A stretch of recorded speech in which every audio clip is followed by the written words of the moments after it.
ሰላም ጤና ይስጥልን ተመልካቾቻችን ከአንከር ሚዲያ ዝግጅት ክፍል ያክብሮ ሰላምታችን እናቀርባለን። በአማራ ክልል የሚካሄደውን የህልውና ተጋድሎ በተመለከተ ከፋኖ መንደር የተሰኘውን ዝግጅታችንን ይዘን ቀርበናል። እንድትከታተሉን እንጋብዛለን። በወቅታዊ የተለያዩ አዳዲስ ጉዳዮች የተነሳ በአማራ ክልል የሚካሄደውን የህልውና ተጋድሎች በተመለከተ መረጃዎችን ባለማቅረባችን ይቅርታ እንጠይቃለን። ባለፉት 3 እና 4 ቀናት በአማራ ክልል በተለያዩ አካባቢዎች የተካሄዱትን የህልውና ተጋድሎች ዋናዎቹን በተመለከተ መረጃዎችን ሊያቀርብልን የዘውትር ተሳታፊያችን መስመር ላይ ይገኛል። በጣም ነው ማመሰግን። እንግዲህ ወቅታዊ በሆኑ ጉዳዮች የተነሳ በአማራ ክልል የሚካሄዱ የህልውና ተጋድሎችን መረጃዎችን ሳናቀርብ ቆይተናል። አንዳንድ ወገኖች ምናልባት ትግሉ በዚህ ወቅት ላይ እየተካሄደ የማይመስላቸው እንዳሉ እንገምታለን። ነገር ግን ለአንድም ቀን ለአንድም ደቂቃ ትግሉ ሳይቋረጥ እየተካሄደ እንዳለ መረጃዎች ያመለክታሉ።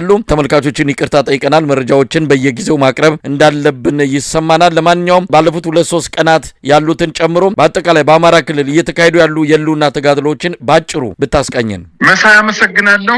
ወደ ትግሉ ሜዳ ከመሄድ በፊት በዚህ 3 እና 4 ቀናት ውስጥ ያው በኢትዮጵያ ህዝብ ዘንድ ምናልባትም ከ2 እና ከ3 ኢትዮጵያውያን ውስጥ አንዱ ኢትዮጵያዊ የተከታተለው የቴዲ አፍሮ ሙዚቃ በኢትዮጵያ ፖለቲካ ላይ በኢትዮጵያ አጠቃላይ የስነልቦና ጦርነት ውስጥ ከፍተኛ ድርሻ ያለው በመሆኑና ይሄ ተስተጓጉሎ እንዳይቀጥል ህብረተሰቡ በደንብ እንዲሰማው ለማድረግ የአንከር ሚዲያ ሰፊ ፕሮግራም ሰጥቶ እየሸፈነው በመሆኑ ምክንያት እንጂ በአማራ ክልል ሰፋፊ ጦርነቶች እየተደረጉ ነው። የአገዛዝ ጦር በሄደበት አቅጣጫ ሊያጠቃ በሄደበት በምሽጎቹ እንቅስቃሴ በሚያደርግበት ሰዓት በፋኖ ኃይሎች በበርካታ ቦታዎች ላይ ከፍተኛ የሆነ ምት እየተመታ እየተበተነ እንደሚገኝ ነው መረጃዎች የሚያመላክቱት።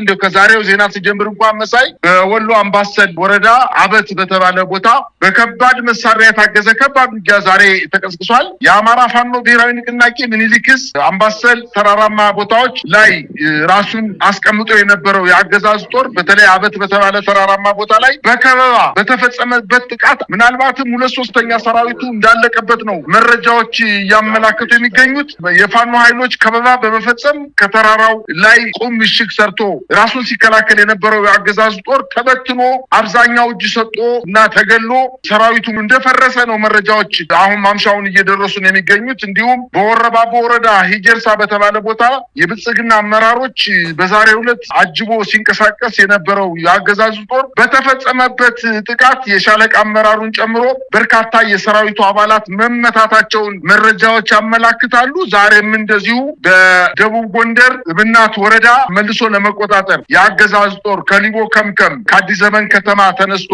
ወደ እብናት ከተማ ሲጓዝ ከተማዋን ለመቆጣጠር ያደረገው ጥረት ገና ሳይጀመር በመሐከል ከአዲስ ዘመን ከተማና ከእብናት ከተማ መሐከል ላይ በተደረገው የደፈጣና የቆረጣ ጥቃት ተከትሎ ሰዓታትን ያስቆጠረው ውጊያ ተደርጓል። በዚህ ውጊያ የአገዛዙ ጦር በድንገት ከበባ ተፈጽሞበት ጉዳት እንደደረሰበት ነው መረጃዎች እያመላክቱ የሚገኙት። ሰራዊቱ መረጃ የሰጠን ኃይል ተሳስቷል በማለት እዛው ቦታ ላይ ስለተመቱ በርካታ ሰራዊቶቻቸው እጅ የሰጡ የተማረኩ የተገደሉ ሰራዊቶች በመኖራቸው እርስ በርሱ ተከፋፍሎ አንተነ መረጃ የሰጠ አንተነ በማለት እርስ በርሳቸው አሁንም ውጊያ እያደረጉ እንደሆነ ነው መረጃዎች እየጠቆሙ የሚገኙት። እንዲሁም በጉና በጌምድር ወረዳ እና በደራ ወረዳዎች በሁለቱ የደቡብ ጎንደር ወረዳዎች ላይ የፋኖ ኃይሎች ከበባ በመፈጸም በአገዛዝ ጦር ላይ ጉዳት እንዳደረሱበት ለማወቅ ተችሏል። እንዲሁም በዛሬው ዕለት በሰሜን ጎንደር አዳርቃይ አካባቢ በተደረገው ውጊያ ከ70 በላይ የአገዛዙ ጦር መደምሰሱን ለማወቅ ተችሏል። የአገዛዙ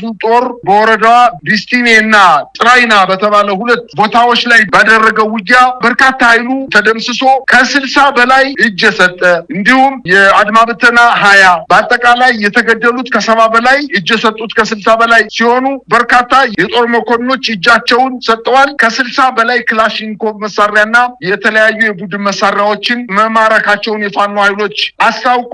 እንግዲህ በዛሬው ዕለት የተደረገ ነው። እንዲሁም ሚያዝያ 11 ቀን ጀምሮ ውጊያ እየተደረገ የሚገኝበት አካባቢ በሰሜን ሸዋ ሬማ ከተማ ዙሪያ በነበረው የአገዛዙ 101ኛ አየር ወለድ ኮማንዶ ጦር አባላት በአመራሮች ላይ የሰራዊቱ ማመጹን ለማወቅ ተችሏል። ይሄ የተደረገበት ዋነኛ ምክንያት ሰራዊቱ እንቅስቃሴ በሚያደርግበት ሰዓት መረጃዎች እየሸለኩ እየወጡ የ101ኛ አየር ወለድ ክፍለ ጦር በርካታ ጉዳት የደረሰበት እንደሆነና እኛ ራሳችን እንዳንከላከል ያደረገ ያለው የአገዛዙ የወታደራዊ መኮንን አመራሮቹ የብልጽግና አመራሮች ከቦታ ከቦታ ቦታ ሲንቀሳቀሱ ሽፋንና አጀብ ሰጣችሁ መንቀሳቀስ አለባችሁ በመባላችን በየተንቀሳቀስንበት ቀበሌ ሁሉ የፋኖ ኃይሎች እያደባ ከፍተኛ ጉዳት ስላደረሰን ካሁን በኋላ ምንም አይነት አጀብ የማንሰጥ መሆኑን በማለት በአመራሮች ላይ አመጽ ማስነሳታቸውን ነው ለማወቅ የተቻለው። እንግዲህ የብልጽግና አመራር አጀብን መስጠት የማንችል መሆኑና ከምሽጋችን መውጣት ማንፈቅድ መሆናችንን በማለት ለ101ኛ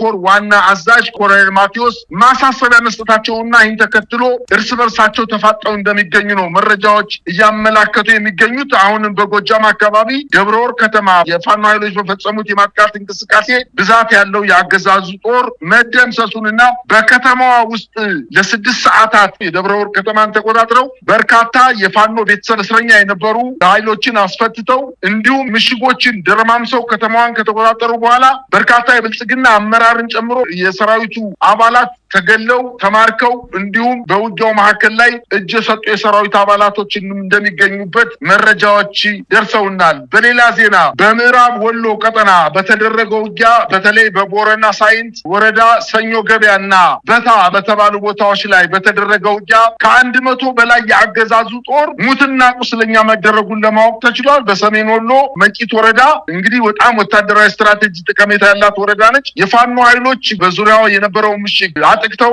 ወደ ከተማዋ ዘልቀው በመግባት በርካታ ጉዳት እንዳደረሱ መረጃዎች ያመላክታሉ። እንግዲህ በወሎ የአጼ ምኒልክ የ105ኛ ኮር የተለያዩ አሃዶች በአገዛዙ ጦር ላይ እንዲሁም በመካነ ሰላም ከተማ ጥቃት መፈጸማቸውንና የ29ኛ ክፍለ ጦር 25ኛ ክፍለ ጦርና 47ኛ ክፍለ ጦሮች በጋራ ባደረጉት የማጥቃት እንቅስቃሴ ከ300 በላይ የአገዛዙ ጦር ጉዳት እንደደረሰበትና የ11ኛ 203ኛ ኮር ከአድማ ብተና ጋር በጋራ ለማጥቃት ውጊያ የከፈቱ ቢሆንም ከፍተኛ ኃይሉ ተመቶበት ወደ ተለያዩ አካባቢዎች መበተኑ በተለይ ከ197 በላይ የአገዛዙ ጦር የተገደለ ሲሆን ከ100 በላይ ደግሞ የቆሰለ መሆኑን 17 የአገዛዙ ጦር የተማረከ ሲሆን አንድ ቲም ሙሉ የዚህ የጠቀስኩልህ የሶስቱ ክፍለ ጦሮች አንድ ቲም ተደራጅቶ ከውጊያ መሃል ላይ ራሱን አሸሽቶ ለፋኖ ኃይሎች በራሱ ፍቃድ እጅ የሰጠ መሆኑን ለማወቅ ተችሏል። በተለይ በዚህ በመካነ ሰላም አካባቢ እየተደረገ ባለው ጦርነት የሻለቃ አዛዡን ጨምሮ በርካታ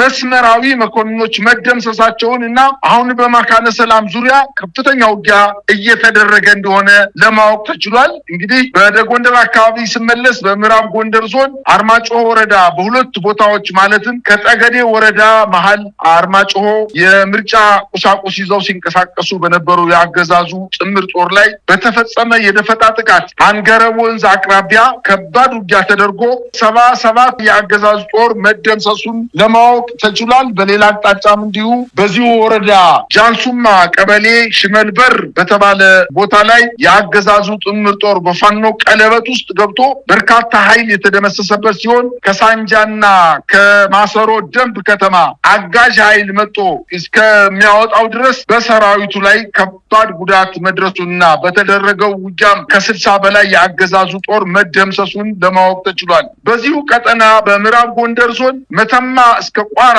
በ7 አቅጣጫዎች የአገዛዙ ጦር ውጊያ ለመክፈት የተንቀሳቀሰ ቢሆንም በተለይ በዋናነት ከቋራ ደለጎ በሁለት አቅጣጫ በኩል ከሽንፋ ወደ መተማ በሁለት አቅጣጫ በተለይ የሱዳን እና የኢትዮጵያ ድንበር አካባቢ ቱመት ከምትባለው ከተማ አድርጎ ወደ መተማ ሁለት አቅጣጫ እንዲሁም መተማ ቁጥር 4 ከሚባለው አይሰጋ በተባለው ቀበሌ አድርጎ በአንድ ግንባር በአጠቃላይ በ7 ግንባሮች ውጊያ የከፈተ ቢሆንም የአገዛዙን ጦር መክቶ ለሁለት ተከታታይ ቀናት ውጊያ የተደረገ ሲሆን የሄደበትን ሳያሳካ ወደ መተማ እና ደለጎ ከተማ መመለሱን ለማወቅ ተችሏል። በተጨማሪ በወሎ ቤት አማራ ሚኒሊክ ዕዝ የ105ኛ ኮር 33ኛ ክፍለ ጦር በአገዛዙ ጦር ላይ በፈጸመው የማጥቃት እንቅስቃሴ የልጓማን ከተማ ከሁለት ቀናት በፊት መቆጣጠሩን አስታውቋል። እቺ ከተማ ስትራቴጂክ ጠቀሜታ ያላት ቲርትሪ በተባለው አካባቢ የነበረውን የወታደራዊ ምሽግ በማጥቃት የልጓማን ከተማ መቆጣጠር መቻሉን አስታውቋል። በከተማዋ ዙሪያ ተገንብቶ የነበረው ሁለት የኮንክሪት ምሽግ ተደርምሶ በታላቅ ድል ከተማዋን መቆጣጠራቸውና በተደረገው ውጊያ 32 የአገዛዙ የመከላከያ ሰራዊት አባላት መገደላቸውን የአገዛዙን ጦር ጭነው ሲንቀሳቀሱ ሲሸሹ የነበሩ 11 የመከላከያ አባላት ፈረስ ሜዳ በተባለ ቦታ ላይ ጉዳት እንደደረሰበት ለማወቅ ተችሏል። አሁንም ኩታበር እና አጋሙ በተባለ ቦታ ላይ 7 የአገዛዙ ጦር እንዲሁ እጅ መስጠቱን አባናዶ ክፍለ ጦር አስታውቋል። አሁንም ያው ያልተቋጨ መሆኑን ነው ለማወቅ የተቻለው። እንግዲህ በራያም ከ3 ቀናት በፊት በርካታ ውጊያዎችን ከፍቶ የነበረው የአገዛዙ ጦር እስከ ቆቦ ከተማ ድረስ የፋኖ ኃይሎች ወደ ከተማዋ ዘልቀው በመግባት ከፍተኛ ክሳራ ያደረሱበት ሲሆን በዚህ አካባቢ የተደረገው በጣም የሚገርመው በነጌታቸው ረዳ የሚመራው ሀራ መሬት የሚባለው ከህወሓት ተገንጥሎ በፌዴራል መንግስቱ ድጋፍ የሚሰጠው ህወሓት የነበሩ ኃይሎች ከአገዛዙ ጦር ላይ በጋራ ፋኖ ኃይሎችን ለማጥቃት እንቅስቃሴ እንዲያደርጉም በውጊያው እነሱም ጨምሮ እንደተመቱና በርካታ ኃይል እንደተደመሰሰባቸው ይዘውት የነበረውን ቦታ በፋኖ ኃይሎች መነጠቃቸውን ነው መረጃዎች እያመላከቱ የሚገኙት። መሳይ እንግዲህ በአማራ ክልል የሚካሄደው የህልውና ተጋድሎን በተመለከተ በየጊዜው የሚወጡትን መረጃዎች እግር በእግር እየተከታተልን ማቅረባችንን እንቀጥላለን። አሁን አጠቃላይ ያለው ቁመና ምን ይመስላል? ምርጫ ለማካሄድ አገዛዙ የተለያዩ ተልኮች የተሰጣቸውን መዋቅሮቹን በየቦታው እንደበተናቸው ይሰማል። ምርጫውን ለማካሄድ ቆርጦ የተነሳ ይመስላል። የምርጫ ቦርድ ኃላፊነቱን ለመከላከያ ሰራዊት ያስረከበ ነው የሚመስለው። በተለይ በአማራ ክልል መከላከያ ሰራዊት ነው የምርጫ አስፈጻሚ። ምርጫ በተመለከተ ጉዳዩን እያስፈጸመ ያለው መከላከያ ሰራዊት እንደሆነ ነው በዋናነት አማራ ክልል። በሌሎችም አካባቢዎች እንደዚሁ መከላከያ ሰራዊት በህገ መንግስት የተሰጠውን ተልኮ ትቶ ምርጫ አስፈጻሚ የሆነበት ሁኔታ ነው የተፈጠረው። እስቲ ከዚህ ጋር በተያያዘ ያሉትን ነገሮች አጠቃላይ ይሄ ምርጫ ለማካሄድ የማያስችሉ ሁኔታዎች እንዳሉ እየታወቀ ነገር ግን የፈለገ ቢመጣ ምርጫውን እናካሄዳለን ብለው ቀጥለዋል። ምን እየተባለ ነው በአማራ ክልል? መሳይ አማራ ክልል አሁን ምርጫ ማስፈጸም አይደለም ህዝብን ማስተዳደር አቅቶት ብልጽግና የሚባለው የምስለኔ አስተዳደር ከመከላከያ ጀርባ ተቀምጦ በሄደበት እየተከራተተ ያለ መንግስት አገሪቱን እየገዛት በተለይ የአማራ ክልልን እየገዛት ያለው የሲቪል አስተዳደር አይደለም። ሙሉ በሙሉ የመከላከያ ጁንታ የፈለገውን የሚያስር አቅም ቢኖረው የአማራ ክልል ህዝብ የሚጨርስ ኃይል ነው አማራ ክልልን እያስተዳደረ ያለው። አማራ ክልል በዚህ ሰዓት እየተዳደረች ያለችው በጦር ጀነራሎች ጁንታ ወይንም ወታደራዊ አስተዳደር ተንሰራፍቶ ህብረተሰቡን ከፍተኛ ስቃይ ውስጥ እየከተቱ ያሉበት ሁኔታ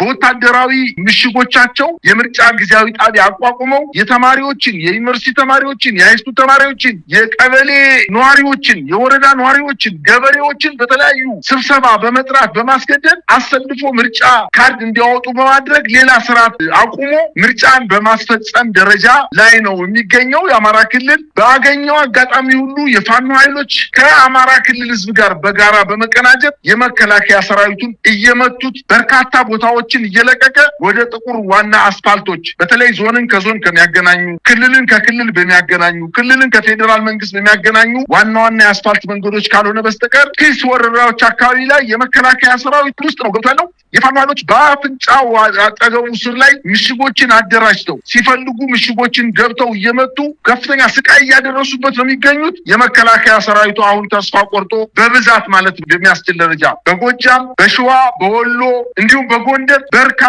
የመከላከያ ሰራዊት የአድማ ብተና ኃይል የሚኒሻ ኃይል እየፈረሰ ወደ ፋኖ እየተቀላቀለ እንደሆነና አሁን የገባው ይመስለኛል። በጠቅላላ አገዛዙ ስልጣኑን ለማራዘም ብቻ ምርጫዋን እስከምትፈጸም ድረስ እነሱን ግብአት አድርጎ አማራ ክልል ህዝብ ሳይወድ በግድ ወደ ምርጫ እንዲገባ ለማድረግ እንደሆነ እንጂ ክልሉን ሰላም ለማድረግ እንዳልሆነ ስለገባው ሰራዊቱ እየፈረሰ ነው። አድማ ብተና አመራር እንኳን በወረዳ ደረጃ ያለው እየፈረሰ እየሸሸ ወደ ፋኖዎች እየተጠጋ ነው። የፋኖ ኃይሎች ደግሞ ጉልበታቸውን ጨምረው በምሽጎች ላይ ከፍተኛ የሆነ ዘመቻ በማድረግ ምሽጎቻቸው ድረስ ዘልቀው በመግባት እየመቱ እያፈራረሱት ነው የሚገኙት። ነገር ግን ካፈርኩ አይመልሰኝ ያለ ስርዓት ስለሆነ ወድቆ መጨረሻ ላይ አስክሬኑ እስከሚወጣ ድረስ አሁንም እንዳለ ራሱን በአማራ ክልል አስተዳደርን ዘግቼ ሰላም አስፍኜ ቀጠልኩ ለማለት ያው እየለፋ ነው የሚገኘው። ነገር ግን ህዝቡም ጠልቶታል፣ ሰራዊቱም ተሰላችቷል ነው ማለት የምችለው። መሳይ ምናልባት ከዚሁ ጋር በተያያዘ ከወቅታዊ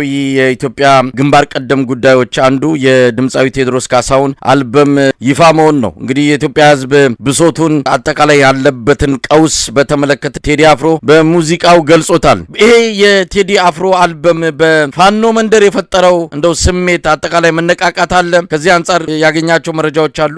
መሳይ የፋኖ ኃይሎች በሙዚቃ ተነቃቅተው አይደለም አይደለም ወደ ትግል የገቡ ነገር ግን እንቅልፍ የተኛውን የኢትዮጵያ ወጣት ወደ ቁጭትና ለቅሶ ውስጥ እንዲገባ አድርጎታል። ወደ ልህ ውስጥ እንዲገባ አድርጎታል። መሳይ ዛሬ ማምሻውን የደረሰኝ ዜና የሚያመለክተው በአማራ ክልል የሚገኙ ዩኒቨርሲቲዎች የባህር ዳር ዩኒቨርሲቲ፣ ጎንደር ዩኒቨርሲቲ፣ ደባርቅ ዩኒቨርሲቲ፣ ደብረታቦር ዩኒቨርሲቲ፣ ደብረ ብርሃን፣ ኮምቦልቻ፣ ደሴ ዩኒቨርሲቲዎች በአብዛኛው ዩኒቨርሲቲዎች ላይ የፌዴራል ፖሊስ እና የመከላከያ ሰራዊት ገብቶ በየዩኒቨርሲቲው የቴዲ ሙዚቃ የሰሙ ተማሪዎችን በሌሊት በጨለማ በየዶርማቸው በመዞር ተማሪዎችን ጉሮሯቸውን እያነቀ እያሰራቸው እንደሚገኝ መረጃዎች ደርሰውኛል። ምናልባትም በሲቪሎች ላይ ነው ጉልበት ሊፈጥን የሚችለው የቴዲ ዘፈን። አዲስ አበባ ላይ የተመለከትነው ነገር ወጣቱ በጣም ተበሳጭቶ ልህ ውስጥ ገብቷል። በጣም ጸጸትና ቁጭት ውስጥ ገብቷል። የአማራ ክልል ደግሞ ምናልባትም የፋኖ ኃይሎች በህዝባቸው ሞት፣ በእህቶቻቸውና በእናቶቻቸው መደፈር፣ በወላጆቻቸው አዝመራ መቃጠል፣ አጠቃላይ በአማራ ህዝብ ላይ የደረሰው ውርደት ክብር ለመመለስ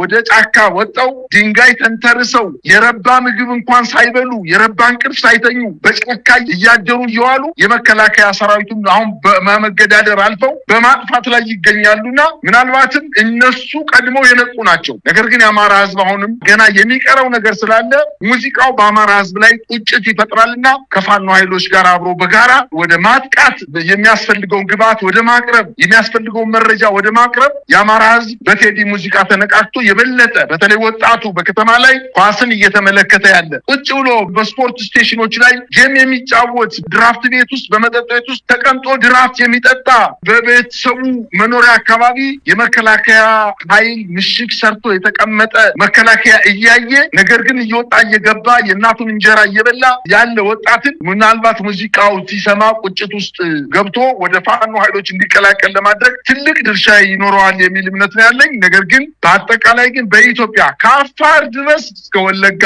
ከአሶሳ እስከ ሐረር፣ ከመቀሌ እስከ ባሌ ድረስ ያለው የኢትዮጵያ ህዝብ በቴዲ ሙዚቃ ተመስጧል። የሚቀረው ነገር ምንድነው? መደራጀት ነው የሚቀረው።